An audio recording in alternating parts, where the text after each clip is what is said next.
In today's video, I'm going to show you exactly how to set up WordPress on Hostinger step by step. If you've just bought hosting and a domain and you're wondering how to actually launch your website, don't worry, because this process is much easier than most people think.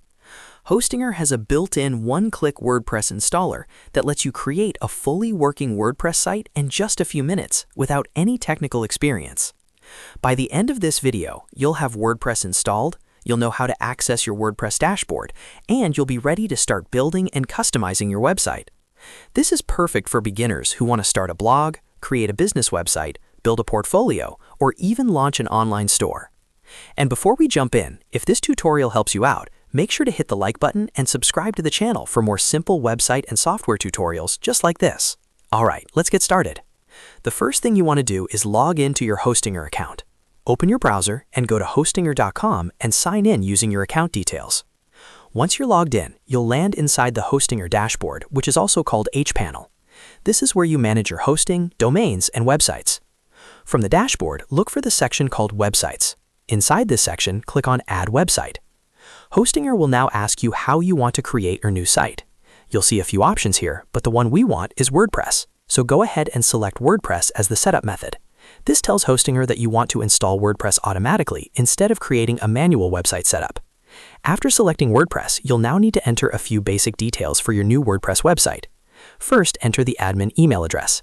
This will be used for important notifications and password recovery, so make sure it's an email you can access easily.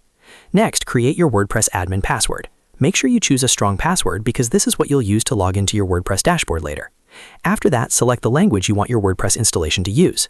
Most people will choose English, but you can select any language you prefer. Once those details are filled in, click Continue, and you'll move to the next step, which is choosing your domain. If you already connected a domain to your Hostinger account, simply select it from the list. If you purchased a domain with your hosting plan, it will usually appear here automatically. Choose the domain you want to use for your website because this will become the main address people use to visit your site.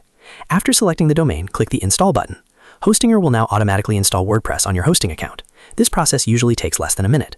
During this time, Hostinger sets up the WordPress files, connects your domain, and prepares your website so it's ready to use. Once the installation is finished, you'll see your new website listed in the website section of your dashboard. Now it's time to access your WordPress dashboard. To do that, go back to the website section and find the site you just created. Next, click on WordPress Admin. This will instantly open your WordPress dashboard without needing to log in again. The WordPress dashboard is where you control everything on your website. From here, you can install themes, add plugins, create pages, write blog posts, customize your design, and manage your entire site. At this point, your WordPress website is officially live and ready for customization. You can start by choosing a theme to control how your website looks, then add pages like Home, About for contact, and install useful plugins to add extra features. And that's it. That's exactly how to set up WordPress on Hostinger step by step. As you can see, the process is very beginner-friendly and only takes a few minutes to complete. If this video helped you set up your website, make sure to hit the like button and subscribe to the channel for more helpful tutorials. Thanks for watching, and I'll see you in the next video.